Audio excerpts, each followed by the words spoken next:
Hi,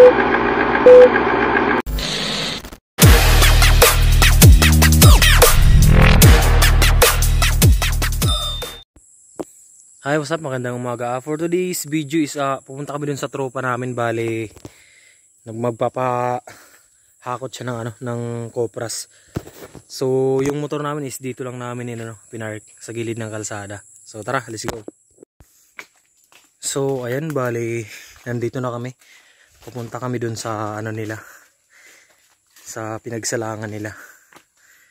Nga pala, mahilig tayo sa mga trails, mga ganitong yung mga hiking.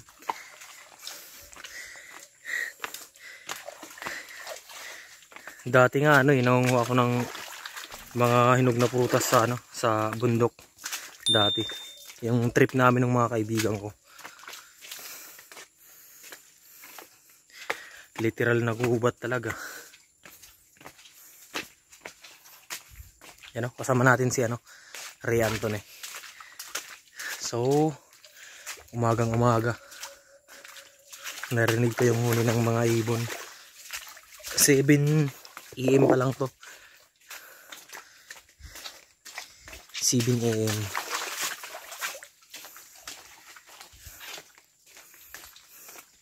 Ingat lang tayo kasi minsan may mga dumadaan dito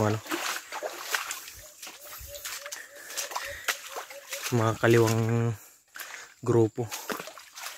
Minsan kasi may mga dumadaan dito, mga kaliwang grupo. Alam nyo na yun, hindi ko na lang i-mention.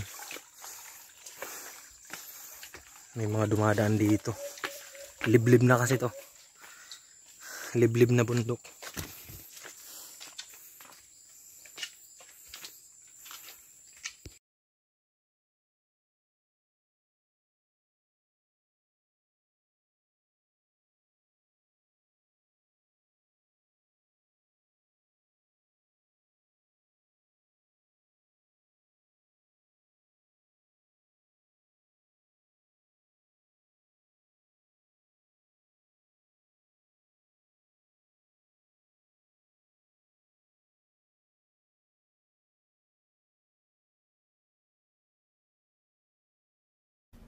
Nga pala dito sa part na to is dumaan tayo sa kubo, yung pinagkuhanan natin dati ng langka.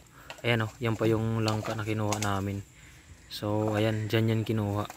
Dito sa puno na yon, sa may bahay na yan. Ayan bahay kubo. So bali pupunta tayo sa pinakababa. Dun sa pinakababa. Nandun kasi yung salangan ng tropa namin. So ayun, bali pupuntahan namin. Kasama ko si Ray Anthony. Ayan, bali hinahanap namin yung daanan, parang naligaw kami. So ayan, bumalik si Ray Anthony. Ayan, nandito na kami. Diyan kami bumaba. Bali naligaw kami, tapos diyan kami bumaba sa taas.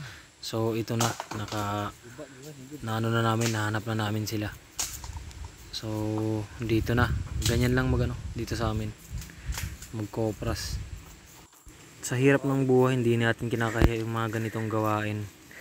Ito kasi yung pinakaunang pinagkukunan ng financial ng mga taga dito sa Samar. Halos ito yung mga mahihirap. So hindi natin kinakaya, bagkus proud tayo sa ganitong gawain kasi marangal naman tsaka malinis. Ang importante, hindi tayo nang lalamang ng kapwa natin. Ang importante, malinis yung pinagmumulan ng pera. So ayan, proud tayo sa ganitong gawain. Mahirap kung sa mahirap, pero at least yung pinagkukunan ng pera ay malinis. Hindi galing sa nakaw. Hindi tayo nang lalamang ng kapwa, tsaka hindi tayo nanduduga. So hindi dapat ikaya yung mga ganitong gawain. Proud tayo. So dyan sa mga nagkukopras, shoutout sa inyo. Proud tayo sa ganitong gawain. Wala tayong dapat ikaya. Dito tayo binuhay ng mga magulang natin, kaya dapat lang na ipagmalaki natin yung ganitong gawain. Hindi natin kailangan pala bago matapos yung video na to, subscribe na sa channel ko, Putong Vlogger.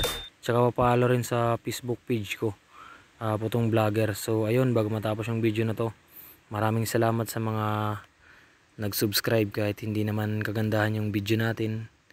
Salamat sa inyo. Tsaka sa mga bagong subscriber, salamat din. Tsaka sa mga magsusubscribe pa lang, salamat sa inyo guys. Malaking tulong to sa atin na na mag-subscribe kayo.